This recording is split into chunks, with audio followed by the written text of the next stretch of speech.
up, guys? It's Nate with One Man's Odyssey. Doing another day hike here in northern New Mexico. Today we are attempting to hike up CABALLO Mountain that's it behind me in the Jemez Mountains.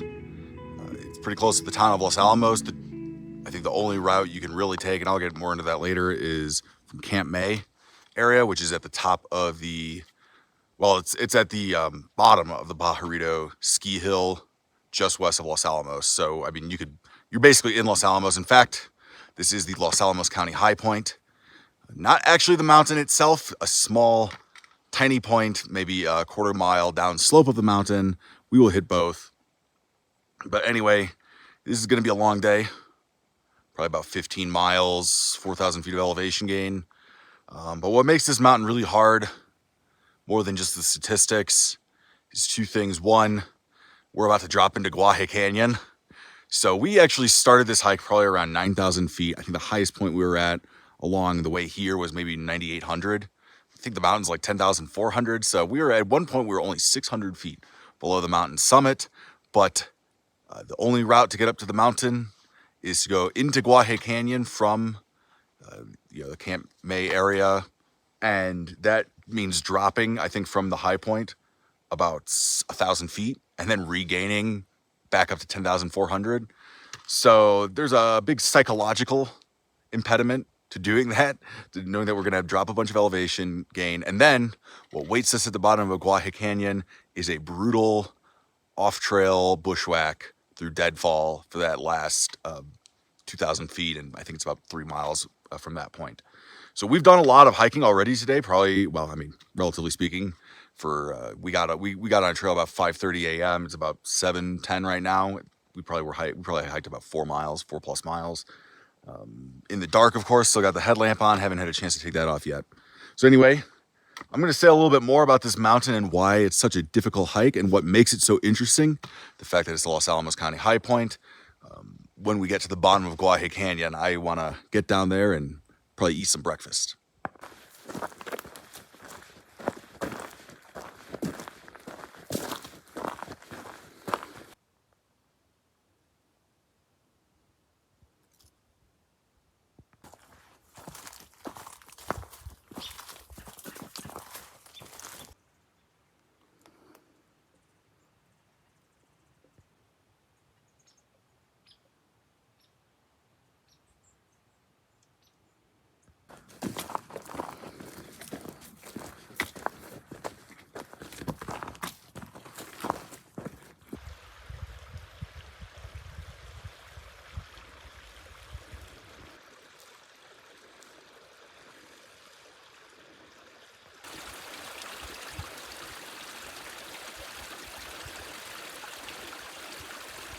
Those of you familiar with Southwest scenery will immediately recognize the obvious signs of burn damage and flash flooding damage.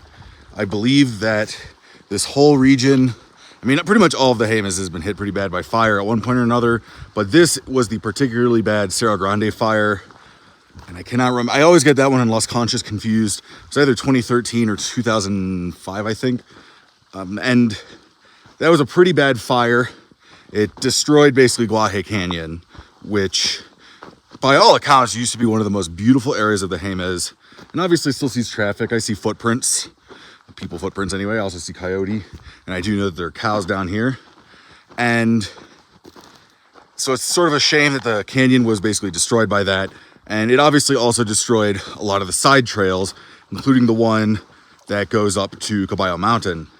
Now, I haven't been able to find anywhere where this has been admitted, but my suspicion is that because the summit of the peak itself is actually on Santa Clara Indian Reservation, it's not until you get to like the last 10th of a mile, really. But because that's the case, my suspicion is that the Forest Service basically is not interested in reconstructing the trail. So that is the reason why the last 2.5 miles or so is going to be a very rough bushwhack through deadfall.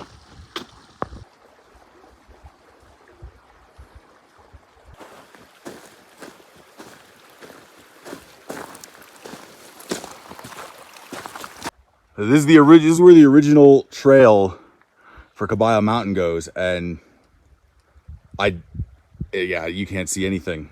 We're very close to where we're going to ascend. It's just maybe, I don't know, 100 feet down that way. And this is actually my fourth time, in some sense, attempting this mountain. The first time was back in 2015. I was kind of new to hiking and outdoors stuff, and basically I went to All Trails and saw this hike, actually from the Kema Zone trailhead. It said 10 miles, all right, 10-mile hike, that'll be nice. And I realized about 5 miles in that the 10 miles was one way. Didn't get anywhere near this area. The second time I attempted this, could not find the trail. Of course, didn't know at the time that it was basically non-existent. Ended up turning around, going home.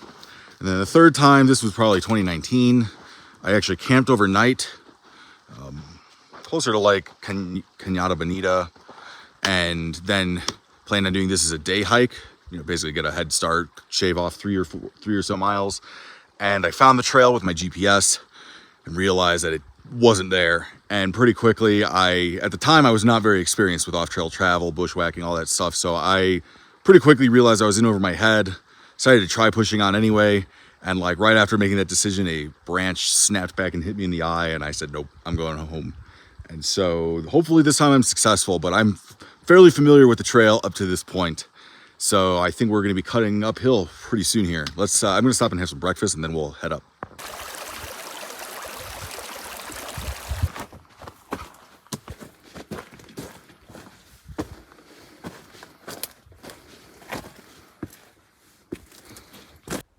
So peak bagger trip reports did not lie. There is a cairned path. Of course, I doubt it's like official or anything. So just as it's cairned doesn't mean it's good, but as I recall, the accompanying trip report said that it was a good path. So we found it. Let's hope keeping it is pretty easy. So pretty interestingly, there are cut logs, there are markings that are used by the Forest Service. I'm curious if they're just rerouting the trail to Caballo Mountain, or if this is some kind of Forest Service approved route. But there's no information about this online, like a peak bagger track, and that's about it.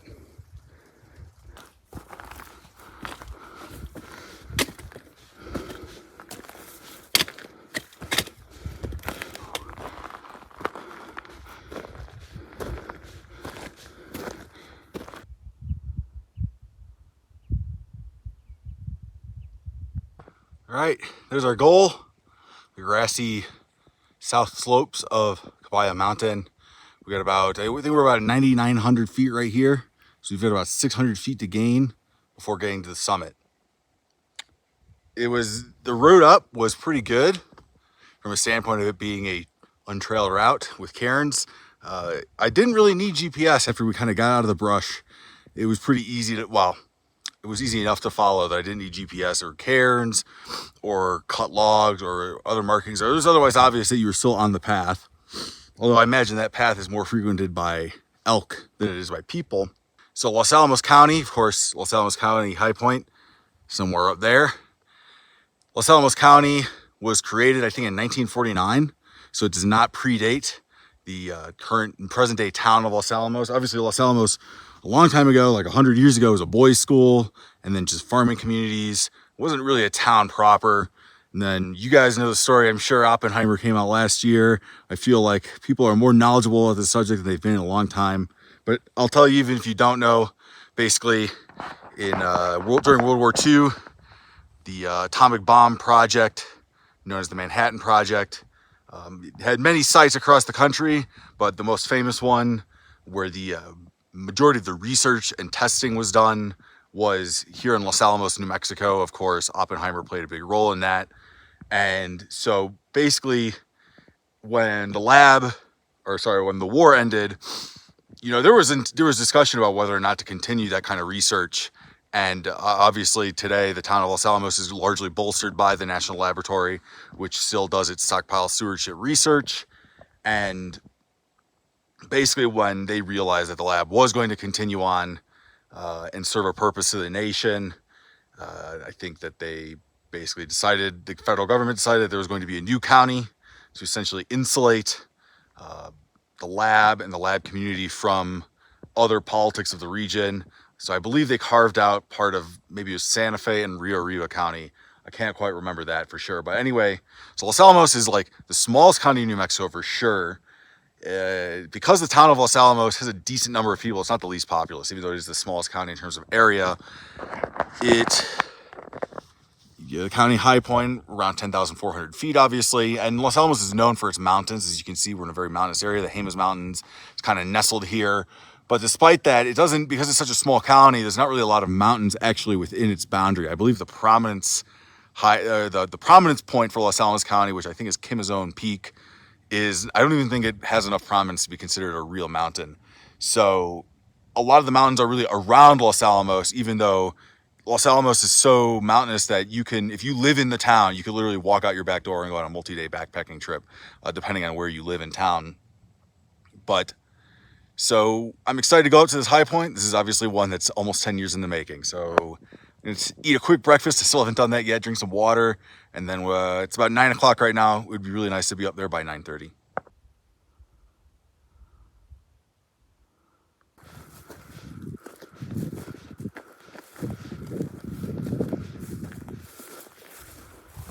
I think that's a cairn out there. Right there. So that's what I'm aiming for. Don't let the grass fool you. It looks like it's nice hiking, but in reality, it's a lot of down trees, uneven ground. It's kind of slow going right now, but we're making progress.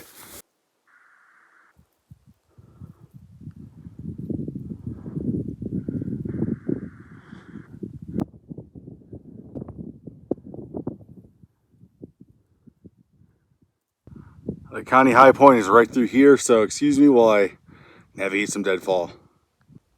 As best as I can tell, somewhere along here is the county high point. I'd say we came from that direction and walked straight over. So I'd say that is mission accomplished. The county high point done. Now let's go to the summit proper.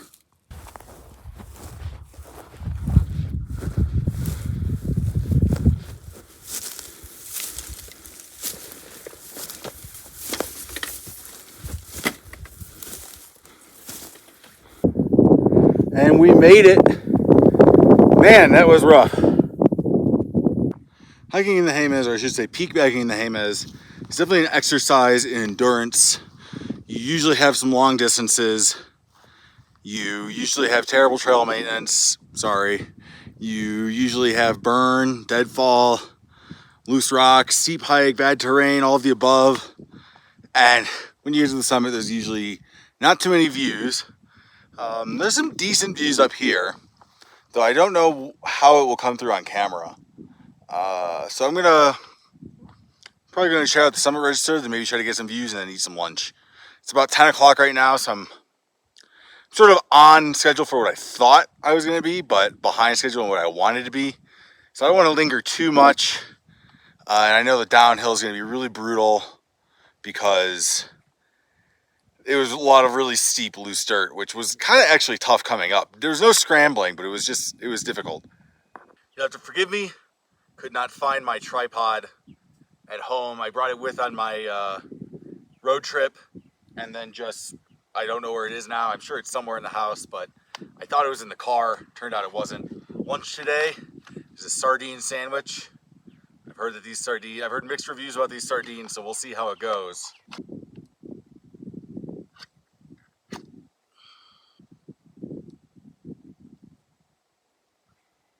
I'm not an expert on sardines. They don't look super appealing. I'll say that.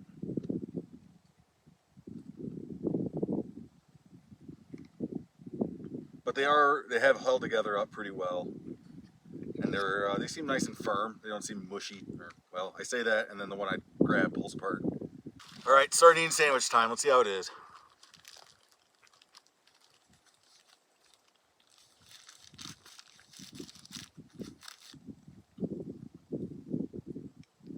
First bite's good, I think, but it is kind of mushy. I don't know.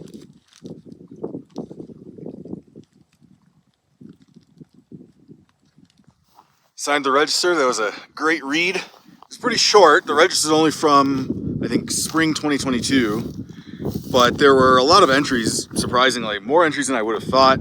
And it seems like maybe that trail, that route up, was blazed by maybe a trail running group in Los Alamos. And most of the people whose names were in that book seemed like they were trail runners or student interns at the lab. So I'm happy, happy and honored to add my name to that list. It was a great read. It's fun when you read trail registers, and there's a lot of people saying funny stuff. So we're pretty close to a nice view of Chicama right now.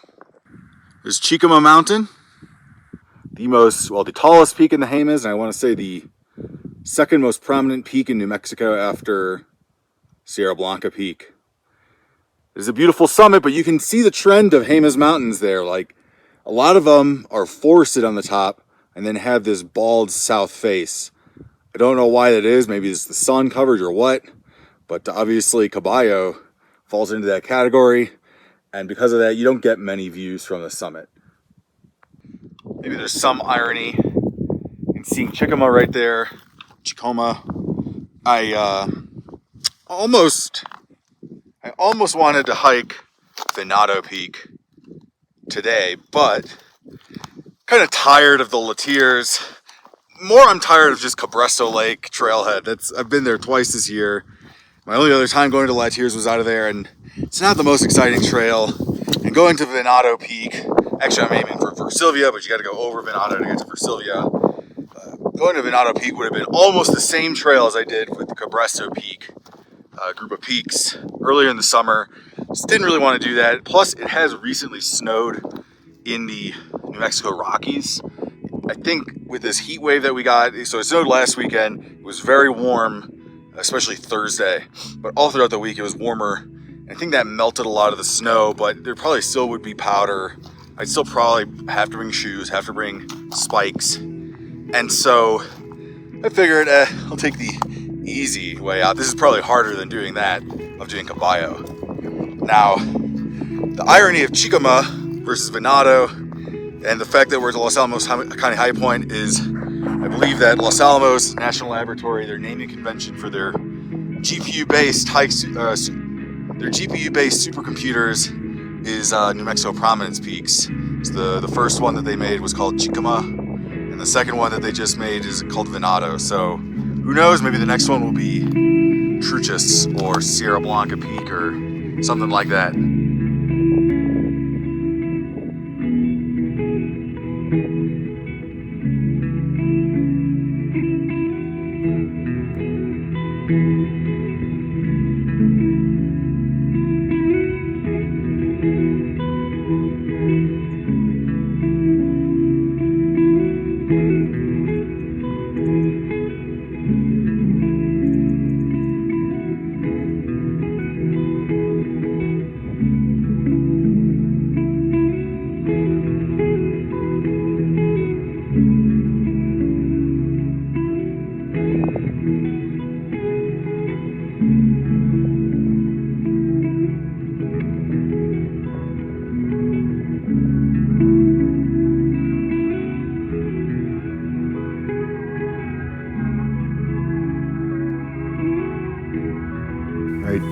Sardine, the lunch is over. I thought the sandwich tasted pretty good, but definitely I think you could tell that the sardines were not super high quality, but it did the job. I'm feeling good, and time to head down the peak. It is 10:22 right now. Ooh, I would love to be back at the car by 2:30, but we'll see about that.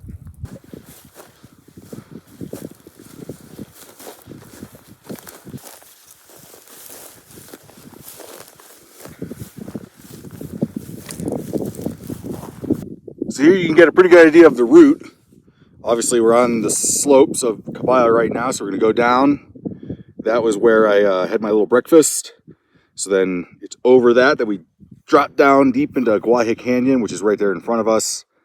And where we will come back up, it's kind of blocked by a tree sort of, but this, look at my right trekking pole, this rock outcrop right there corresponds with where the trail drops down into Guaje Canyon. So then we ride that ridge behind it, that's the Valle Caldera. On the other side, I'm not sure which valle that is. That's Valle Grande way in the back there, but so we ride that ridge. I believe that this is the Camazon Trail, possibly, that follows this ridge right here. But we're not taking that. We're going to keep going towards the ski hill. We loop around Cañada Bonita, and then we're there. So we've got a good 7 miles of hiking left. Oh boy. Let's do it.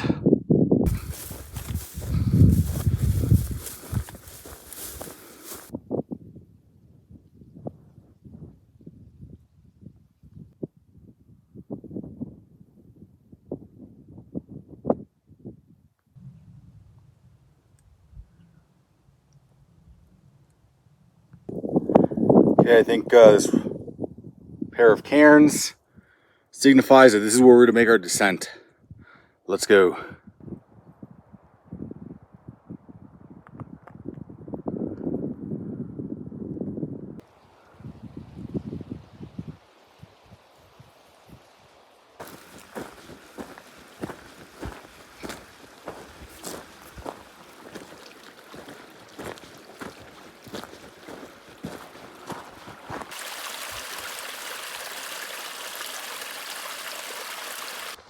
As you could probably tell, we made it back to the bottom of Guaje Canyon.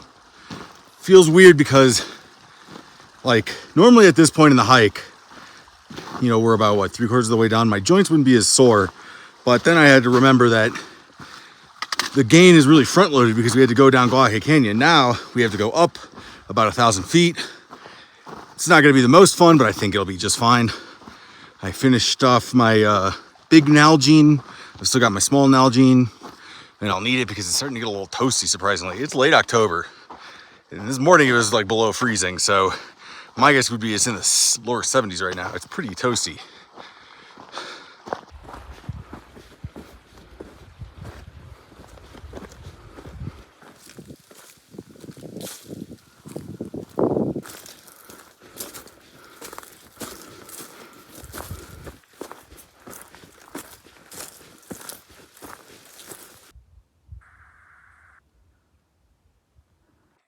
Okay, I made it up from Guaje Canyon. Still a little bit of climb to go, but it starts to level off after this, and then very minimal climbing until we hit the trailhead. I think we're about 3.5 miles from the trailhead. I'm definitely beat, but that was the bulk of the work. The rest is just hiking, easy enough on a nice trail. That'll help a lot. Unfortunately, I'm so thirsty. It is very hot. I thought I brought a full Nalgene, but I guess I forgot to fill it up. So this is all I've got left water-wise. That's a little frustrating. There's definitely no water between here and the trailhead. So what? I'll be fine. It's just, man, I wish I had more water. Also, to top it off, I brought some peanut M&Ms. And I'm looking at it, it's like it's a faulty bag. There's only 2 peanut M&Ms in it, so that's no fun. Anyway, eat a little bit, then we'll finish this thing out. There should be some views on the way back, things like Cañada Bonita, which we didn't see because it was too dark. Hopefully we'll get some nice shots looking back at the peak.